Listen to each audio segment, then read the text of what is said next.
Hi all, welcome to the first video lecture of machine learning. Today we are entering into the fifth module. Fifth module is dealing with support vector machines.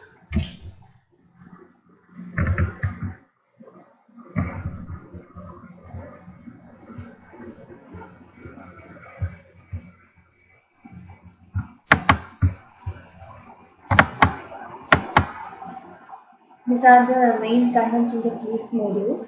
Review of finite dimensional vector spaces, hyperplanes, support vector classifier, kernel methods which involves the Gaussian kernel, and finally multi-class SVM. And this module is having 12 marks weightage for the university examination. Now we will move on to the introductory session of support vector machine. Support vector machine is commonly termed as SVM, and it is a supervised machine learning algorithm. Like our previous algorithms, KNN, decision tree, naive Bayes, this algorithm is also a supervised machine learning algorithm. We know what is supervised learning. Input and output are predefined. That is, we have to find a mapping from input to output. That is, y is equal to fx, where y is the output as well as x is the input. That is, we have to identify the mapping from x to y, which is defined by the function f. So here also, this support vector machine is a supervised machine learning algorithm, and it can be used for both classification and regression.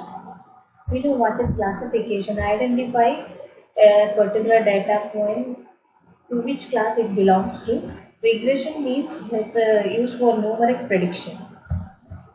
And now comes the definition of support vector machine. A support vector machine can be imagined as a surface that creates a boundary between points of data plotted in multi-dimensional that represent examples and their feature values.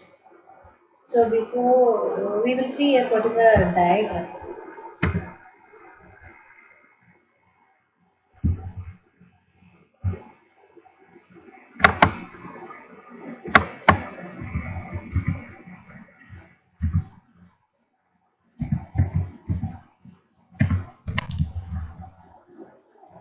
See, this is a two-dimensional diagram. We are having the x-axis as well as y-axis. At the same time, we are having some plus points here and we are having some minus points here. Now, what the SVM do is, SVM is identifying a decision surface which groups plus points together as well as minus points together. So what actually the SVM do is, in this two-dimensional plane, it identifies a decision surface which separates the plus data points as well as the minus data points. So what we have to do is, we have to make it as linearly separable by a decision surface. Since it is two-dimensional and we can easily classify the plus points and minus points with the help of a straight line. Now what we do is, what the SVM did is, it fixes a straight line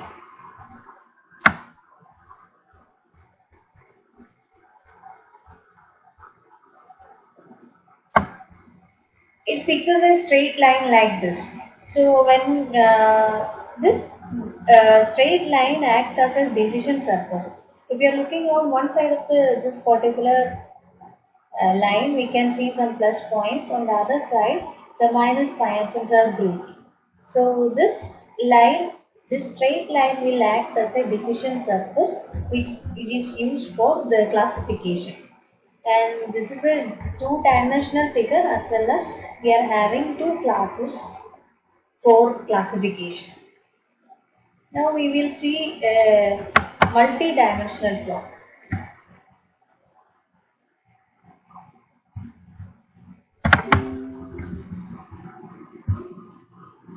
See, this is a multi-dimensional plot. If we are checking the corresponding dimension, we are having the three-dimensional figure, x-axis, y-axis and z-axis. Here also we are having points, plus points as well as minus points. So here also what SVM did is SVM tried to make this particular data points linearly separable.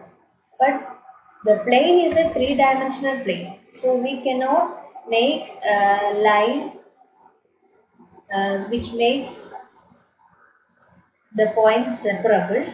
So instead of a straight line should be applicable only for two dimensions. So instead of a straight line, we have to create a plane, that is hyperplane, to separate the corresponding points.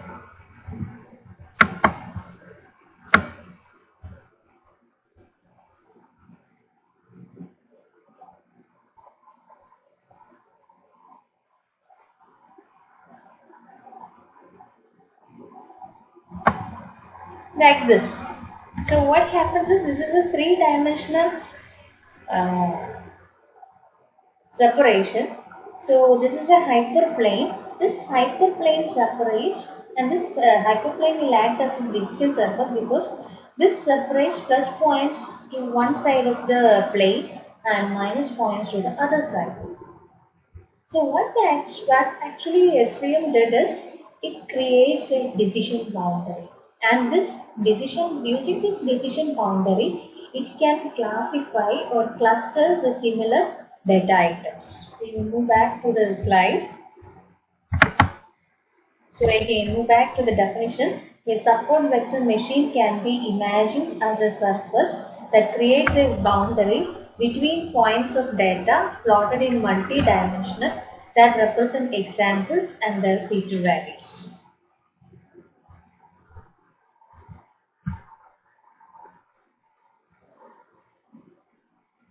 The next is goal of SVM.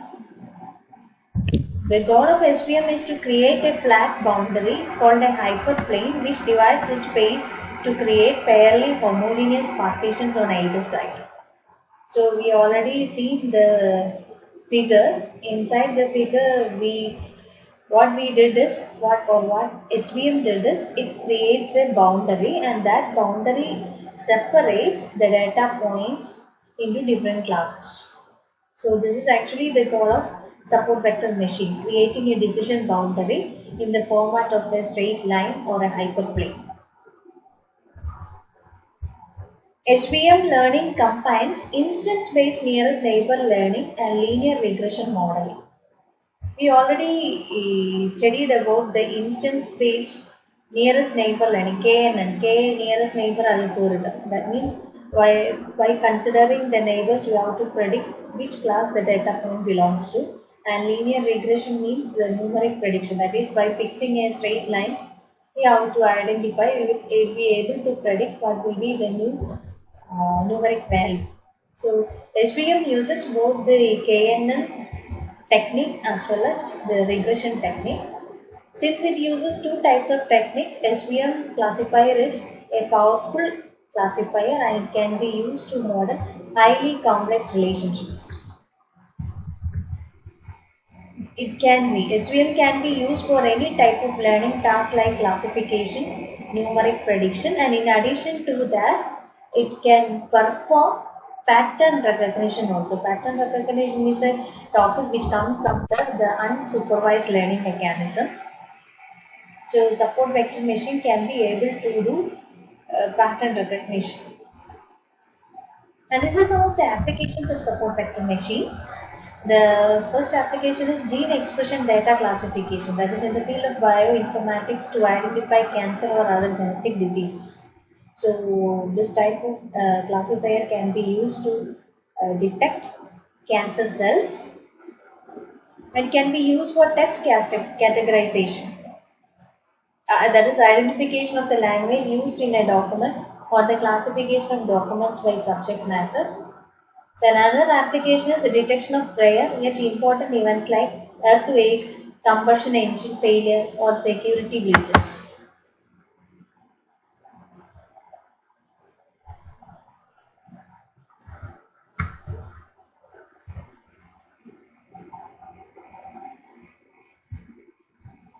Now comes the hyperplane. We already says that SVM is used for classification as well as regression purposes. The classification as well as regression will be done by creating a decision boundary in the format of a hyperplane. So hyperplane means a boundary which partitions the data into groups of similar class values. SVM uses hyperplanes to partition data into groups of similar class values. In the figure, we can see that hyperplane is a decision surface or a boundary which partitions the data into groups of similar classes. If we are looking at this diagram, we can see that above the corresponding hyperplane, we are having the red points, and below this particular hyperplane, we are having the green colored points. So this hyperplane partitions data into two groups.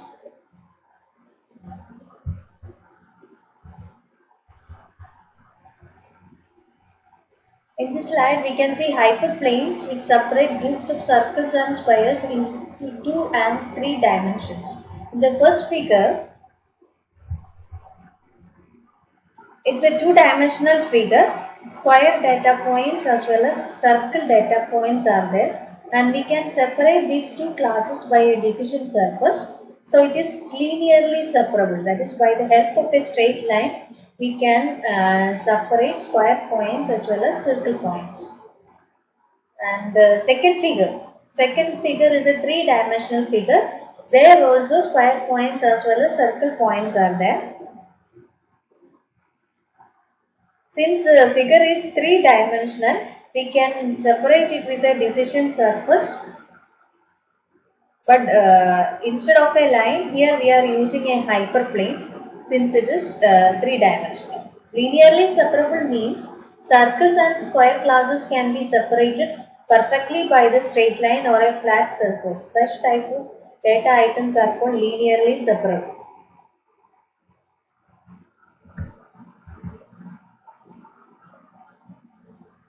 So in two dimension, the task of SVM algorithm is to identify a line that separates the two classes. So mainly we are dealing with, at present we are dealing with the two-dimensional spaces. See, regarding the hyperplane, more than one choice of dividing line between the groups of circles and squares.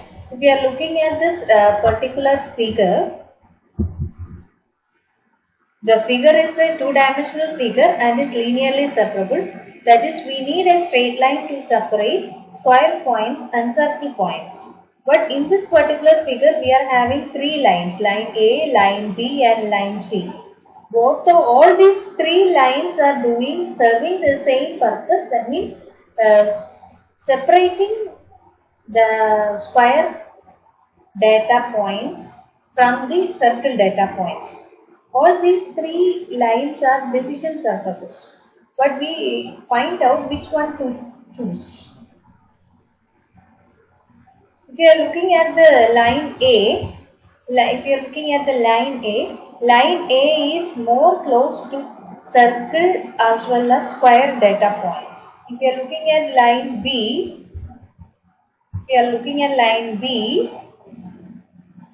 the line B is keeping some distance, that is equidistant from the square point as well as circle point.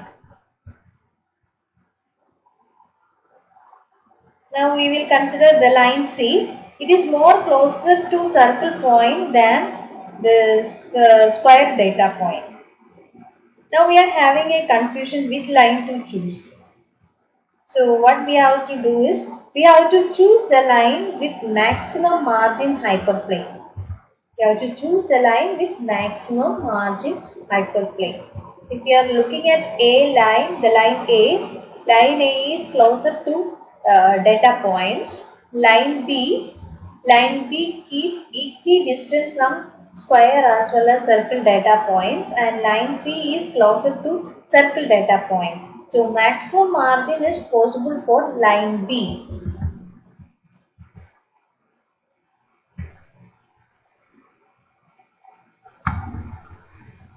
Maximum margin hyperplane. It creates the greatest separation between the two classes. Generalize the best to future data. Improve the chance that in case of random noise, the points will remain on the correct side of the boundary.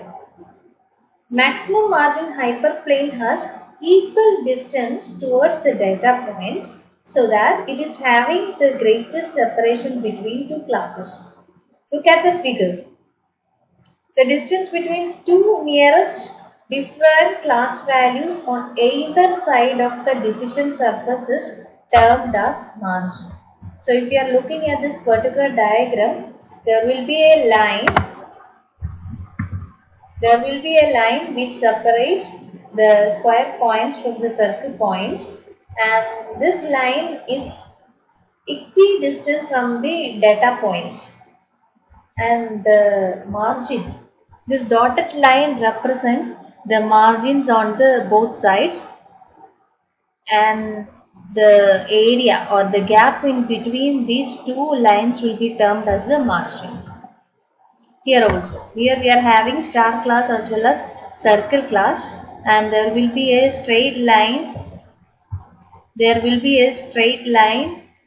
which act as the decision boundary, and this is the margin towards star, and this is the margin towards circle data point, and this distance, the distance from this dotted line to this dotted line is termed as gap. Now see what is a support vector.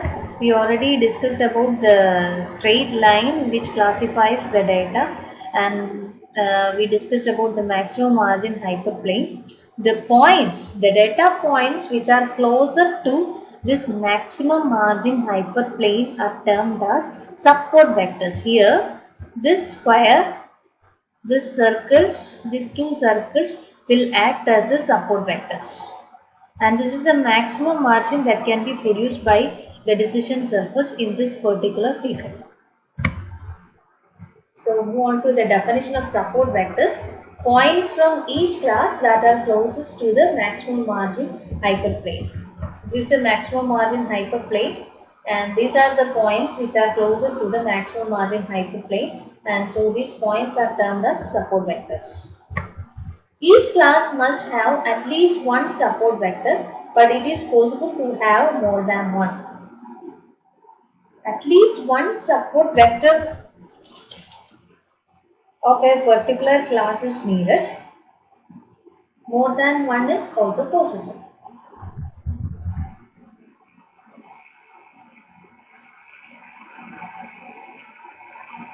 Using the support vectors alone, it is possible to define the maximum margin hyperplane, and this is a key feature of SVM.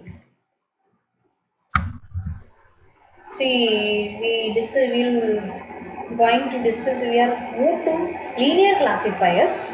In this diagram, we are having shaded circles as well as transparent circles. This shaded circle represent positive 1 and transparent circle represent negative 1. We have to classify this data. So how would you classify this data? In order to classify this data, we have to fix a straight line. We try to plot a line as a decision surface for grouping the similar classes. This is another line which serve the same purpose. This is the third line. This line also serves the same purpose. It will act as a decision boundary.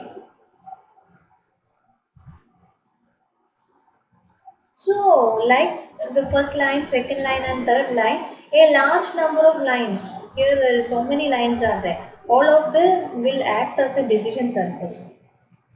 Any of this would be fine, but which one we have to choose as the best. So, out of this much lines, we have to evaluate the margin from closest data points towards each line. So in order to choose the best line, define the margin of a linear classifier as the width that the boundary could be increased by before hitting a data point. For each line, define the margin as the width, that is the distance from decision surface to the closest data point.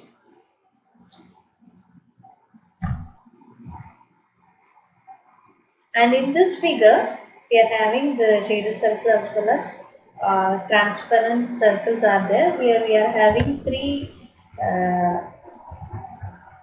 decision surfaces, H1, H2 and H3. We will look at the first decision surface, H1. We are looking at H1. H1 is not acting as not act as a classifier because it will not separate shaded circles from the transparent circles. So we are not considering H1. Then move on to the second decision surface, H2. In H2, if we are looking at H2, H2 is a line which is more closer to shaded circle, but the margin towards here also the transparent circle is here. So the margin is low, but it separates the classes, shaded classes as well as transparent classes. Now comes the third hyperplane or decision surface, H3. H3 separates both the classes. At the same time, it will produce a maximum margin. So out of these three lines, we will choose H3, the line H3 as the decision surface because it is having the maximum margin. The examples which are closest to a hyperplane are termed as support vectors. We already discussed about what is support vector. So if this is the decision surface and this is the margin, the data points which are closer to the margin are termed as the support vectors. Margin is normally represented by a letter called rho.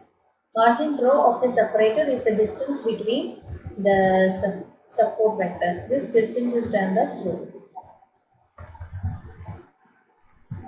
And this is the end of this particular lecture. Thank you.